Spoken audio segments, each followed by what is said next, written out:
સર્વે આપ બડી સંખ્યામાં અહીંયા ઉપસ્થિત થયા છો।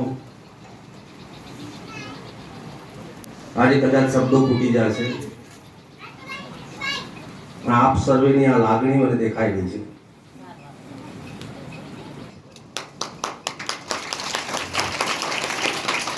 પણ કદાચ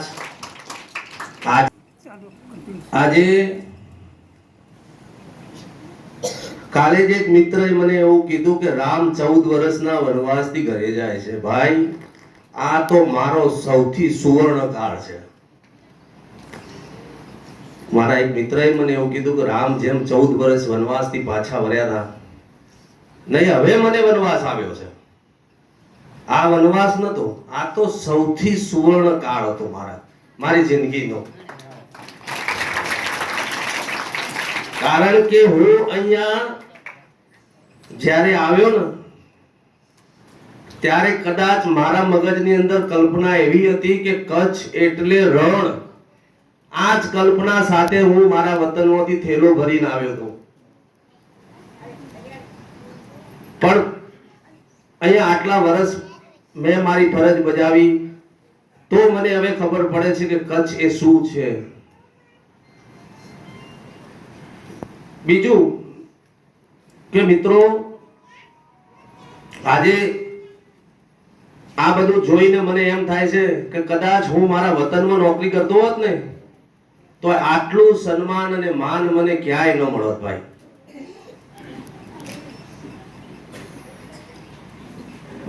આજે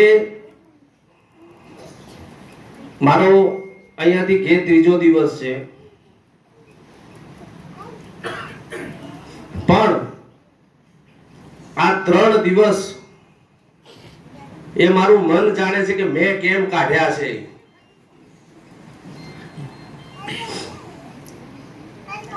કારણ કે જેને મેં સાવ ઘોડિયામાંથી જોયા છે મારી નજર સામે। કારણ કે આ પેઢી જે અહીંયા બેઠી છે ને, ઈ પેઢીના તો કદાચ જન્મ પણ નહીં હોય હું આવ્યો છું। એટલે કેમ આપણે નાનો છોડ વાઈએ ને એને વૃક્ષ થાય, એમ આ બધાને મેં જોયા છે। અને એમની સાથે સાથે હું પણ મોટો થયો છું।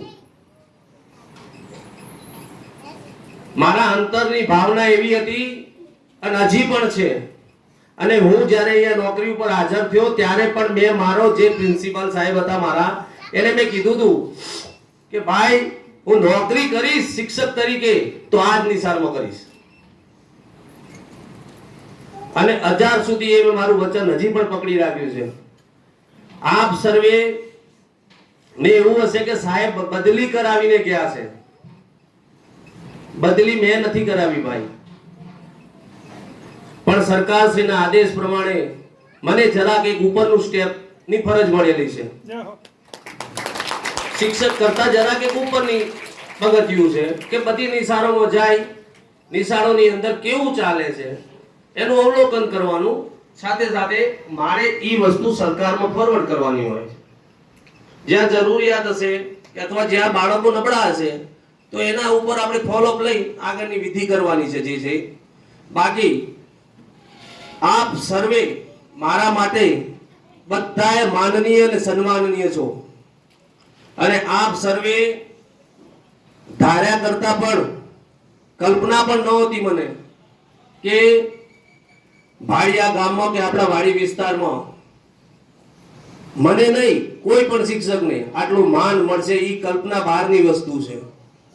અને આજે આપ સર્વેની અહીંયા હાજરી એ બતાવે છે કે આપ સર્વેને પણ શિક્ષણમાં રસ છે અને આપ સર્વે પણ પ્રયત્ન કરજો। શિક્ષણ ફક્ત ને ફક્ત એક શિક્ષકનું કામ નથી. શિક્ષક તરીકે તો દરેક વ્યક્તિ પોતાની ફરજ બજાવતો જ હોય છે, પણ સાથે જો એને જેમ મને સહયોગ મળ્યો ને હું કામ કરી શક્યો એમ જો સહયોગ મળતો રહેશે તમામને તો 100% આપણું કામ એમ જ રેગ્યુલર ચાલુ રહેશે.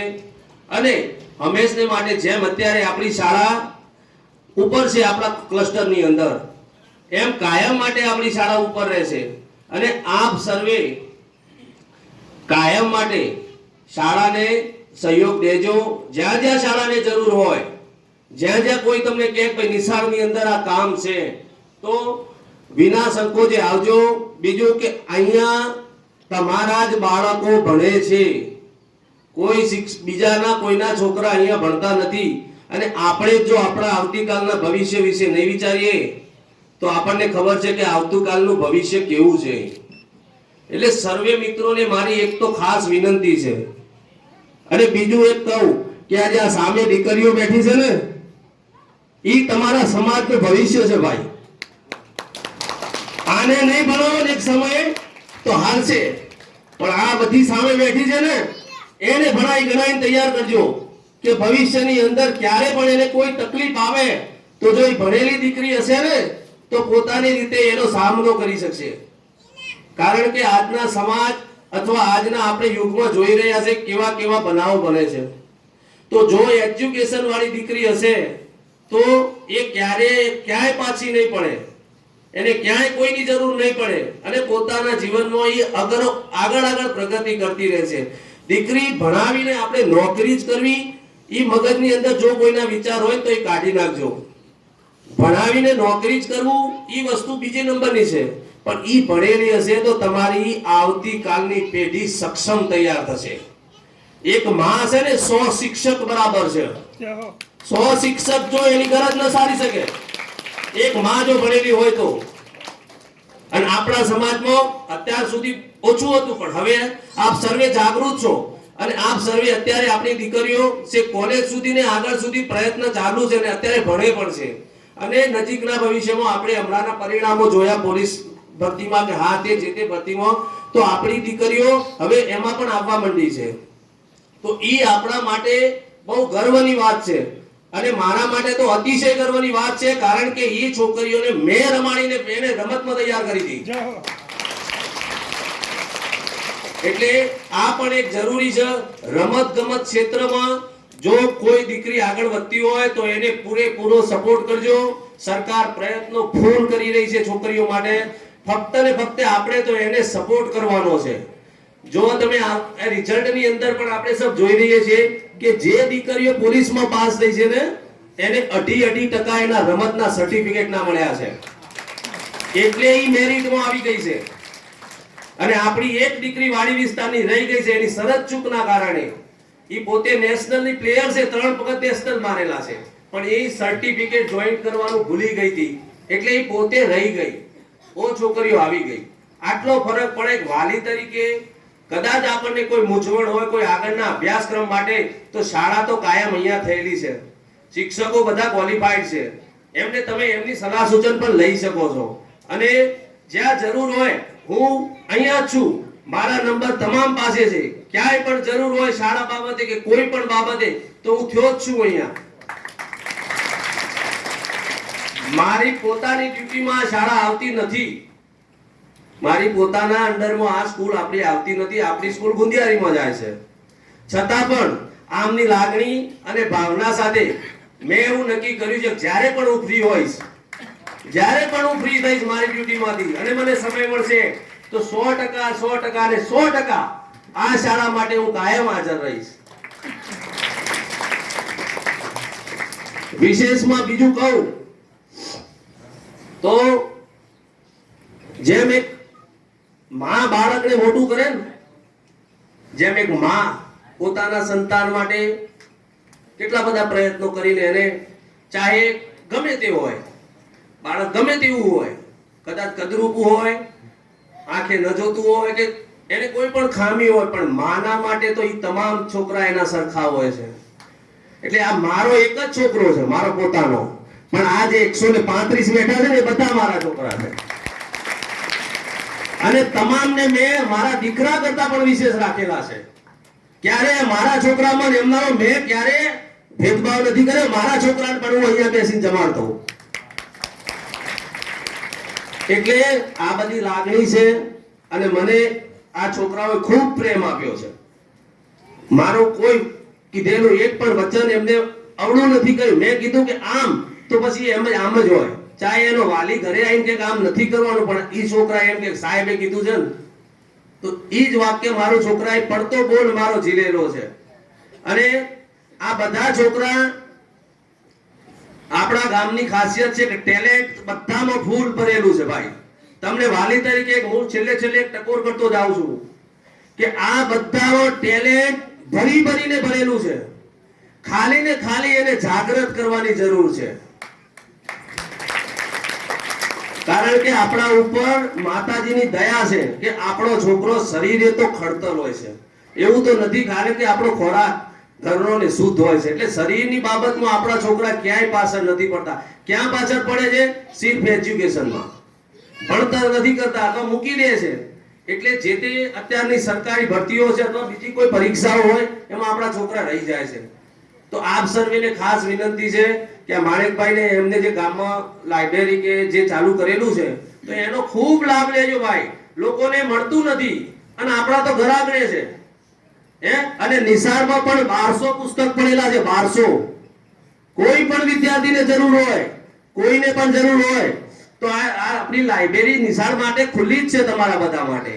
અને શિક્ષણ ઈ એક એવી વસ્તુ છે માણસને હંમેશા ખોટાનો વિરોધ કરતા શીખવાડે. જો આ મારા છેલ્લા શબ્દો કહું છું, છોકરીઓ તમે ખાસ સાંભળજો.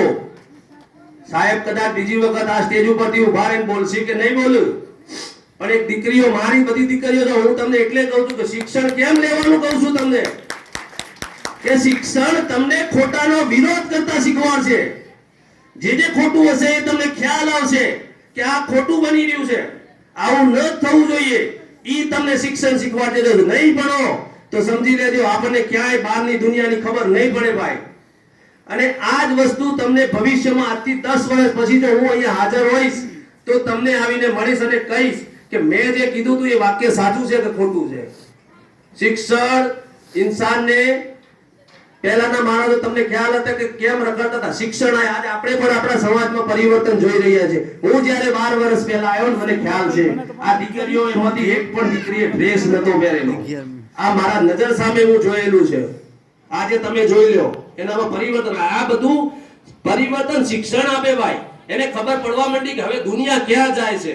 અને શિક્ષણ આપણે હંમેશા યાદ રાખવાનું કે આપણે ને આપણું ઘર, આપણા મા-બાપ, મેઇન વસ્તુ આપણા મા-બાપ, આપણા ઘરથી જે સંસ્કાર મળેલા છે આપણને, એ સંસ્કાર ઉપર હાલ્યા જવાનું.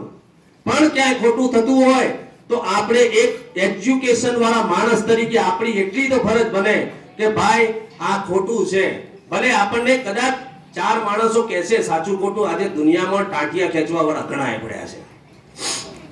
કારણ કે મને તો અહીંયા હું અનુભવ કર્યો છે ભાઈ.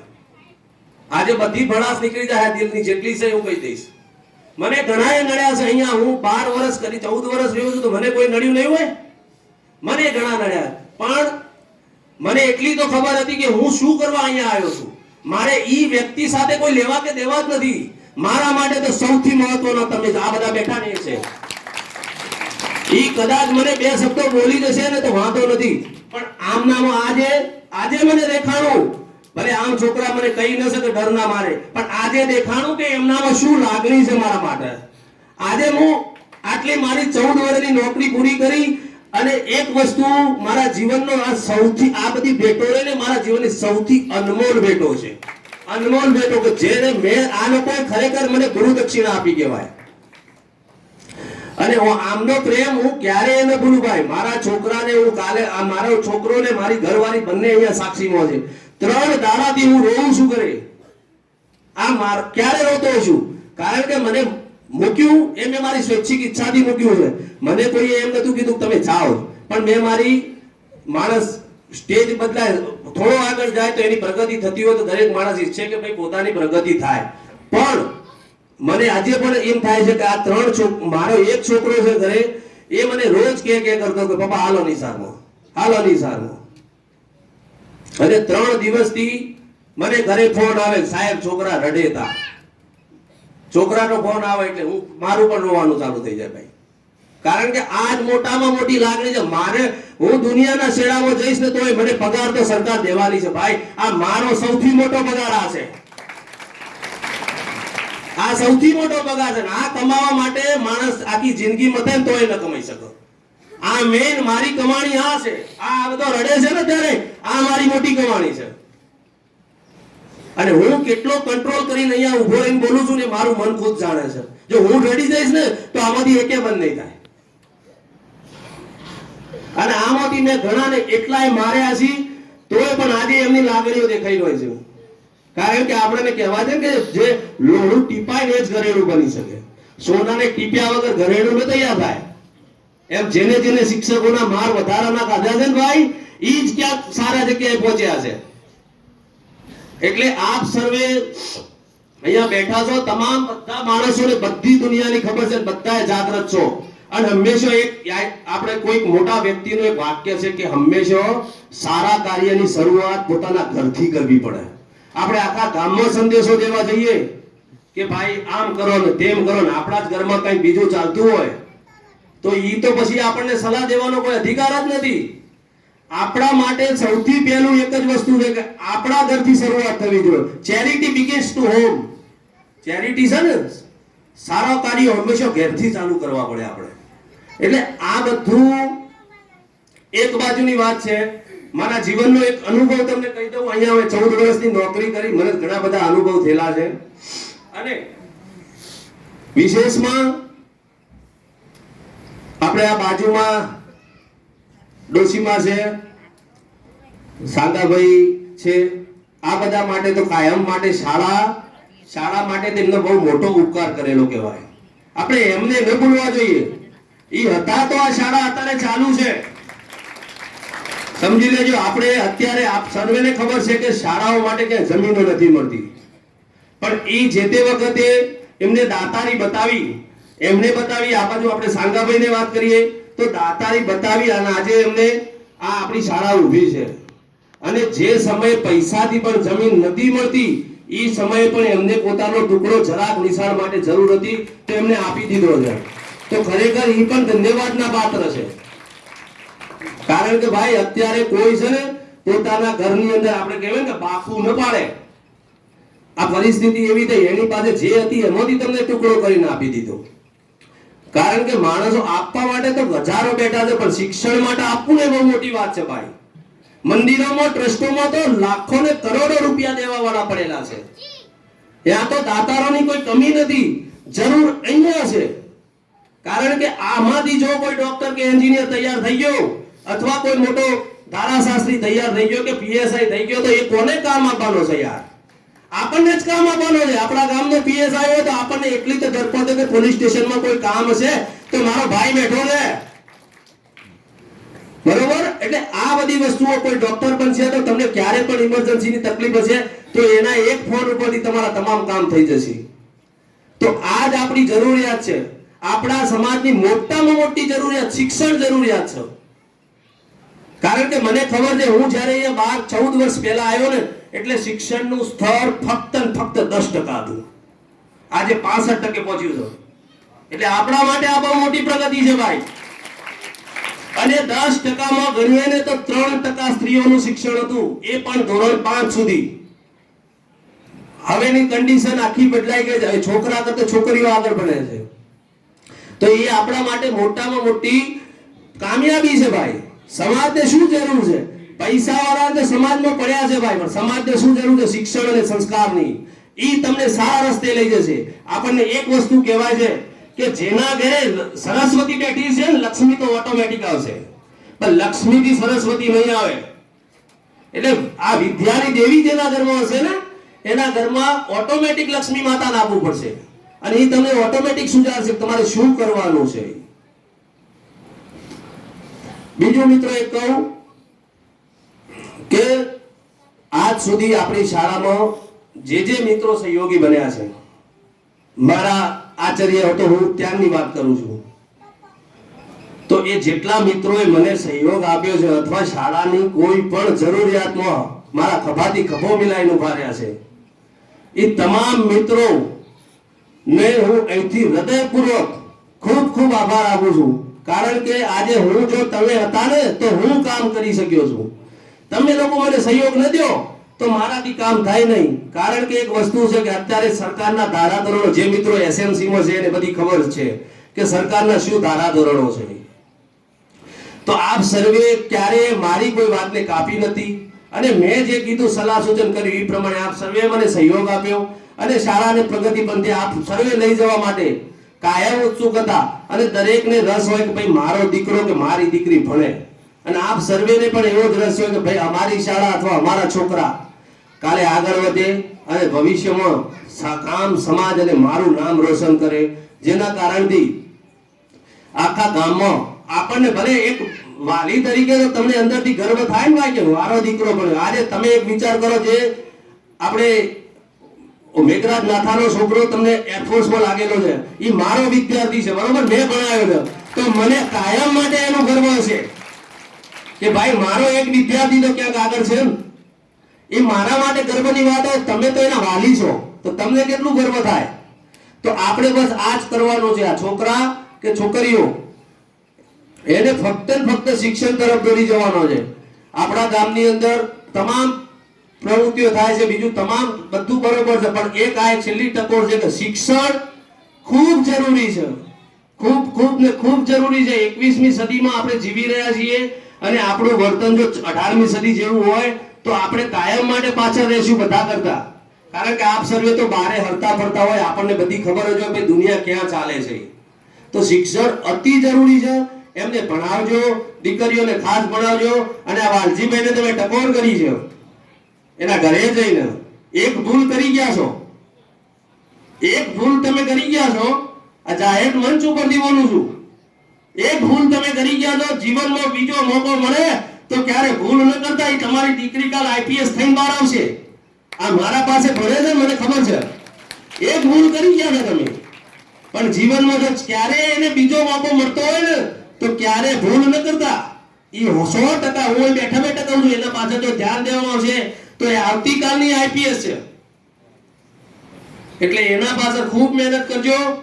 અને દીકરીઓ બધી માટે મહેનત કરજો, બધી બરાબર જ છે, હોશિયાર જ છે, પણ આપણી એક વાલી તરીકે સંપૂર્ણ, હું જો મારો સ્ટાફ છે એને હું કોઈ ટકોર ન કરું, કારણ કે એમને બધી ખબર જ છે કે આપણે શું કરવાનું છે. પણ હું તમને કહું છું, કારણ કે તમારો સહયોગ નહીં મળે ને તો એ લોકો કાંઈ નહીં કરી શકે.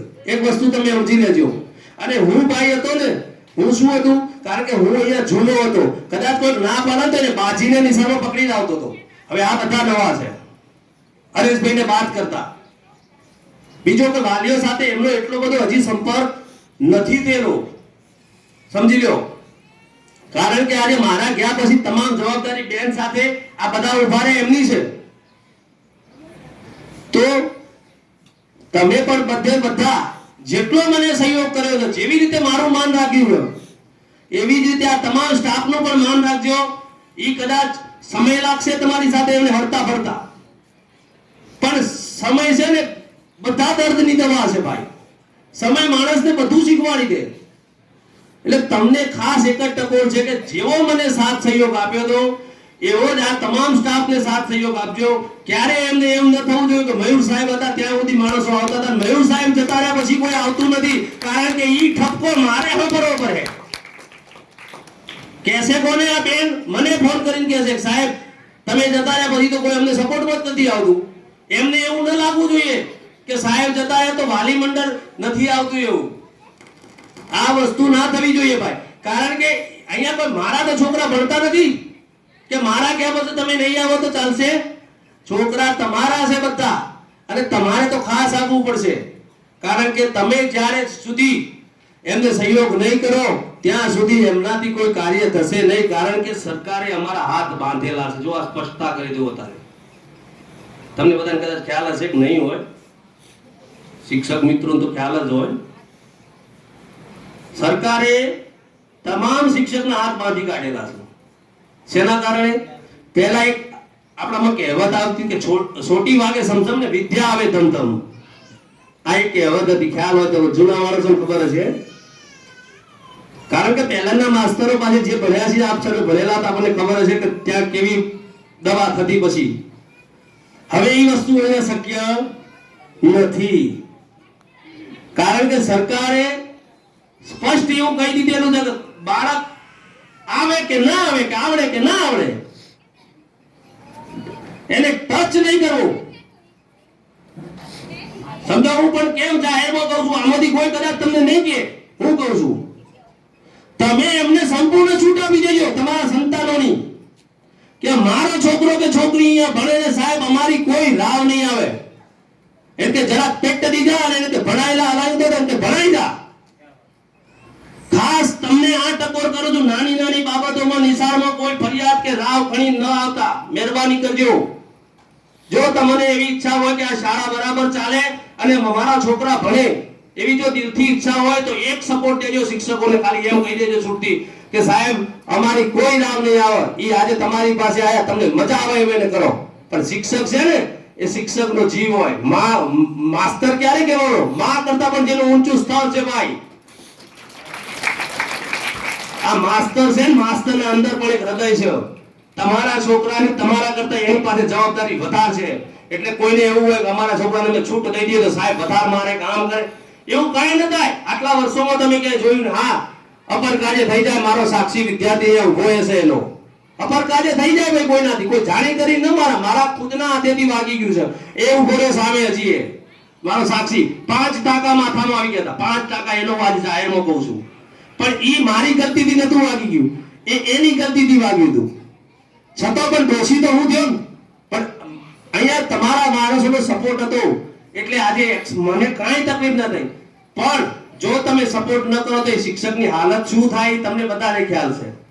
એટલે મારું કહેવાનો મતલબ ઓનલી ફોર વન જ છે કે આ તમામ સ્ટાફ ને જ્યાં જ્યાં તમારી જરૂર પડે ત્યાં ત્યાં તમે એને પૂરો સહયોગ દેજો. જો તમારા છોકરાઓનું ભવિષ્ય તમે ઉજ્જવળ જોવા માંગતા હોય તો જો એમનું કામ, એમની ફરજ બજાવશે, એમની જવાબદારી છે, એમાંથી કોઈ ન છટકી શકે. પણ આપણી એક વાલી તરીકે, એસએલસી તરીકે દરેકની એક જવાબદારી છે કે શિક્ષકોને તમે સપોર્ટ કરો. અને ક્યારેક કોક સાહેબે કે બેને કોઈને કદાચ છોકરાને મારી લીધો હોય કે જે કર્યું હોય એના ભલા માટે માર્યો છે ભાઈ, કોઈ અહિત કરવા માટે. જો એવું હોત ને તો એકે માસ્તરના છોકરા અહીંયા ન ભણતા હોત. અહીંયા જેટલા માસ્ટર છે ને બધાના છોકરા આ નિશાળમાં ભણે છે ભાઈ. ન તો પ્રાઇવેટ નિશાળો કેટલી છે, અમે ન ભણાવી શકીએ અમારા છોકરાને બારે. પણ છતાં કેમ અમને અમારી જાત ઉપર એટલો તો ભરોસો છે કે અમે અહીંયા જે કરીએ છીએ ને એ સાચું જ કરીએ છીએ. મારું છોકરો મારા આગળ ભણશે તો સારું, મને ખબર પડશે. બીજે ભણાવશે તો એ મને શું ખબર પડવાની છે કે ક્યાં છે ને શું છે એ. અરે ભાઈ, જેને ભણવું હોય ને એ તો દીપકના અજવાળે પણ ભણે છે હો. એટલે એમાં માટે કોઈના મગજમાં એવો તો વિચાર હોય કે મારા છોકરાને પ્રાઇવેટમાં મૂકી આવું કે ઇંગ્લિશ મીડિયમમાં મૂકી આવું, ક્યારે સફળ નહીં થાવ. જેને ભણવું છે, જેના અંદર છે શિક્ષણ, એ તો અંધારામાં બહાર નીકળશે. એટલે એના માટે કોઈ સ્કૂલ પ્રાઇવેટમાં મૂકી આવવા કે અત્યારે પ્રાઇવેટ તમે સ્કૂલોના રાફડા જોઈ રહ્યા છો, ફીઓ જેના છોકરા કદાચ મૂક્યા હોય અથવા ભણતા હોય એને પૂછજો કે ફી શું છે. એક બાલ મંદિરના 3-4 વર્ષનું છોકરું ભણવા જાય 6 મહિનાની ફી 20,000 રૂપિયા હોય છે. અને આ 20,000 માં તો આ છોકરો 12મું ને કોલેજ સુધી પૂરું કરી નાખે. અને ઉપરથી સરકાર દે છે. આજે એક છોકરાના ખાતામાં 2,000 રૂપિયા શિષ્યવૃત્તિ સરકાર દે છે. આપણે કોઈને શિષ્યવૃત્તિની જરૂર નથી. છે કોઈ એવો કે કોઈની પાસે કઈ છે ને, પણ શેના માટે સરકાર દે છે કે ભાઈ આ છોકરાને કદાચ કોઈ વાલી એવો નબળો હોય કે જેની પરિસ્થિતિ સાવ વીક હોય, જે છોકરાનો કદાચ ચોપડાનો કે કપડાનો ખર્ચો ન ઉપાડી શકે એવો હોય, તો એના મા-બાપ ઉપર એટલો ભારણ અથવા એટલો લોડ ન આવે એટલે સરકાર દે છે. આ મધ્યાહન ભોજનની આપણે જરૂર છે નથી ભાઈ, કોઈને જરૂર નથી. આપણે બધા બરોબર છીએ યાર કે આપણા છોકરાને આપણે ટિફિન લઈને મોકલી શકીએ, એવું કોઈ એવો નબળો નથી અહીંયા. પણ શેના માટે ચાલુ રાખે કે 130 છોકરાની અંદર જો 4 છોકરા નબળો હશે ને તો એના માટે મધ્યાહન ભોજન ચાલુ છે.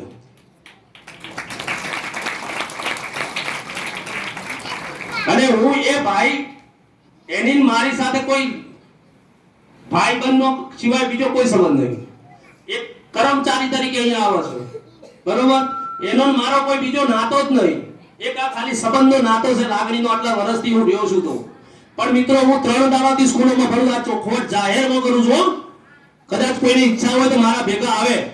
હવે મારું કામ જ આ છે, પણ હું આ જાહેર મંચ ઉપરથી કહું છું અને જતે જતે કહું છું, એટલે ખોટું નહીં બોલીને જાઉં. જો કોઈને એવું હોય કે મધ્યાહન ભોજન આપણી નિશાળમાં ખરાબ બને છે, એવું જો કોઈના મનમાં ગ્રંથિ હોય તો કાઢી નાખજો, મહેરબાની કરજો, કાઢી નાખજો. કારણ કે આ બધો છોકરો સાક્ષી બેઠો છે. અહીંયા તમામ સાહેબો અહીંયા જમે છે, ઈ જ મધ્યાહન ભોજન અહીંયા જ જમે છે. અને હું નિશાળોમાં ફરું છું ભાઈ, મને ખબર છે. આજે હું જે નિશાળમાં ગયો તો 7:20 હું સ્કૂલમાં પહોંચ્યો. તમને સત્ય હકીકત કહી દઉં, 7:20 મધ્યાહન ભોજન બનાવવાળો માણસ ડબ્બો ભરીને સાહેબને આપી ગયો. 7:20 એ છોકરો ખાસી 11:30 વાગે. વિચાર કરો, એ ખાવાનું કેવું થઈ જાય. આપ સમજી શકો છો સર્વે કે ભાઈ સવારે 7 વાગે બનાવેલું ખારી ખીચડી બનાવી, ખારી ભાત બનાવી, મેં જોયું નતું ખોલીને, અને ડબ્બો પેક હતો. તો મેં સાહેબને પૂછ્યું, ભાઈ આ શું છે? તો સાહેબે મને કીધું, સાહેબ આ મધ્યાહન ભોજન છે. તો મેં કીધું આમ કેમ ભાઈ વહેલું વહેલું? એટલે કે સાહેબ અહીંયા શાળા વાડી વિસ્તારની સ્કૂલ હતી, અહીંયા સાહેબ એ માણસ આવી કે મને પેટ્રોલ મોંઘું પડે છે. તો મેં કીધું ભાઈ એને રાખવું જ ન જોઈએ, પેટ્રોલ ન પોસાતું હોય તો એ વસ્તુ ખોટી છે, એનો જવાબ જ ખોટો છે. તો પછી મેં આમ જરા ટ્રાય કર્યો ખોલવાનો, પણ પછી મારો જીવ ચાલ્યો નહીં. મેં કીધું હવે જોવું નથી. ખબર પડી જાય કે 7 વાગે બનેલું હોય, છોકરા 11 વાગે આ ગરમીમાં ખાય, એ કેવું થઈ ગયું હોય. તો આપણા માટે તો ઈ મોટી ફાયદો છે. અહીંયા જ આવીને બનાવે છે ને, આ છોકરો એનો સાક્ષી છે કે 1:30 વાગે અહીંયા ગરમ ને ગરમ ખાવાનું આપે છે એ માણસ. બાકી એને મારે, હું એનો બચાવ નથી કરતો. કદાચ કોઈને મગજમાં હોય કે સાહેબ ને એના હાથે મારે કોઈ સંબંધ નહીં એની હાથે, હું એનો બચાવ નહીં કરતો. પણ એ બનાવે છે સારું. તમે પણ ટ્રાય કરી શકો છો. અને કદાચ કોઈને એવું હોય તો બીજી નિશાળની આપણે મુલાકાત પણ લઈ શકીશું. આપણા ભાડિયાની 4 નિશાળોની વાત કરો, 4માંથી એક નિશાળમાં આના જેવું નહીં બનતું. આ હું કહું એનો સાક્ષી હું છું. તમે જઈ શકો છો ગામની નિશાળોમાં, તો જઈ શકો ને. બીજા ના જઈ શકો તો કઈ આપણા ગામની નિશાળોમાં તો આપણે આટો જઈ શકીએ. તો ઈ પણ આપણા માટે મોટો ફાયદો છે. અને આ છોકરાને પૂછી લેવાનું તમારે. કાલે તુષારને આપણે બંધ કરાવીએ તો સમજી લેવાનું આમાંથી 50% છોકરા ટિફિન વાળા ચાલુ થઈ જાય. હું લખી આપું છું. એ જો કાલથી મધ્યાહન ભોજન કદાચ છોડી દે એના અંગત કારણોસર, તો આમાંથી 50% બાળકો એવા છે જે ઘેરથી જ ટિફિન લઈને આવશે. કારણ કે હવે આમના મોઢે એનો સ્વાદ ચટી ગયેલો છે અને એ ખરેખર સારું બનાવે છે. એ હું નહીં, આ તમામ સ્ટાફ ઉભો છે, એને પૂછી શકો છો. અને છેલ્લે આપણે ટાઈમ ઘણો થઈ ગયો છે, તડકો વધી રહ્યો છે, તો બીજું કાંઈ નહીં. એક જ મારી અંતિમ ઈચ્છા છે, છેલ્લે છેલ્લી અહીંયા તમને આગળ રજૂ કરું છું કે ખાલી ભાઈ દીકરીઓને ભણાવજો. મારે બીજું કાંઈ નહીં જોતું. આ શાળા પાસેથી કે તમારા વાલી મંડળ પાસેથી એક છોકરીઓને ભણાવજો. વિશેષમાં વિશેષ મારી એક જ ટકોર છે કે આ દીકરીઓ ભણવી જવું. ભાઈ એમનો શું ગુનો છે? છોકરાને આપણે ભણાવીએ લાખો રૂપિયા ખર્ચીને, તો એમનો શું ગુનો છે? કાંઈ ગુનો નથી ભાઈ. આજ આપણે જે નથી મેળવી શક્યા ને આપણો સંતાનો કાલ મેળવી શકે એવો પ્રયત્ન બધા હૃદયથી કરજો. અને બને એટલો સપોર્ટ કરજો. ના જરૂર ના ખબર પડે તો અહીંયા શાળા બનેલી છે, બીજા આપણા અંગત મિત્રો હોય, કોઈ સ્ટાફમાં હોય તો આપણે એને પૂછીને પણ આ બધું કરવાનું. અને દીકરીઓ તમે પણ ભણજો, ઉકલતી નથી, ઘરે રહેવું છે, આ ન કરતા. તમે એક વાત મારી છેલ્લી ટકોર સાંભળતા જજો. મયુર સાહેબ કદાચ સ્ટેજ ઉપરથી બીજી વાર નહીં આવે બોલવા, પણ છેલ્લી ટકોર કરતો જાઉં છું. અને જે છોકરીઓ ભણે છે ને એમને ખાલી એક વખત મળીને પૂછજો કે તમને કોઈ તકલીફ પડી છે ક્યારે? ઉપરથી એમને તો મજા આવે, આનંદ થાય. શિક્ષણ તો તમને ઘણું બધું શીખવાડશે સમય જતા.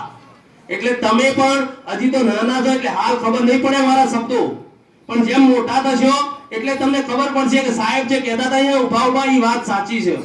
અને ભણજો, તમારે પોતાના જીવન માટે ભણજો, બીજા કોઈના માટે નથી ભણવાનું. આપણે ઓનલી ફોર પોતાના માટે જ ભણવાનું છે.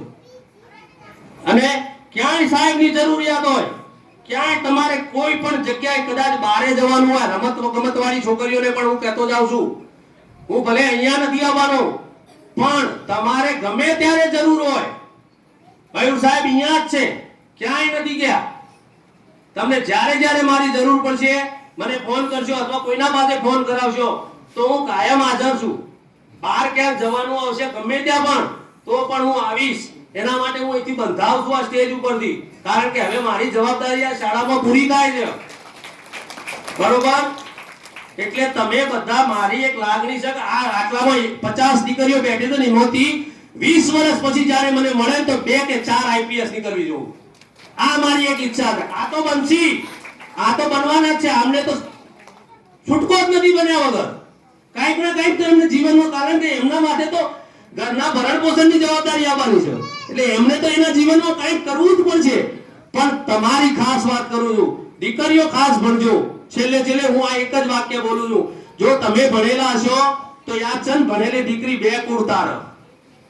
બાપના ઘરનું એ તારે અને સામે જ્યાં સાસરે જાય ત્યાં પણ એનું નામ થાય. એટલે ખાસ દીકરીઓ બધીએ ભણજો. અને ક્યારે નિશાળમાં કોઈ તકલીફ પડે તો સાહેબો બધા થયા છે અને મને ફોન કરો તો પણ હું જવાબ આપીશ જે છે. બરોબર? એટલે આ છેલ્લી વિનંતી કરી અને હું મારો બોલવાનું બંધ કરું છું. બધાને જય માતાજી.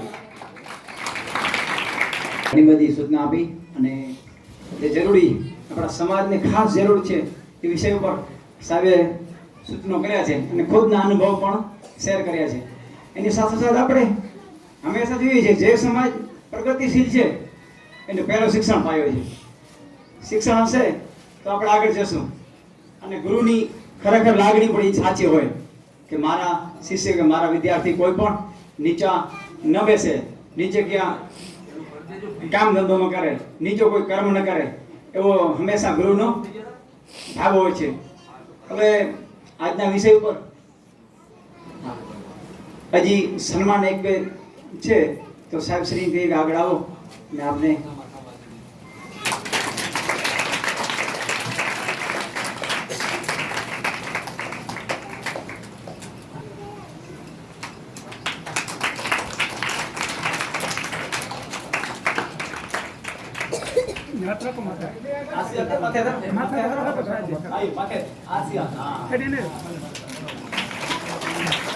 ખરેખર ચાલ આવી ગયા હતા.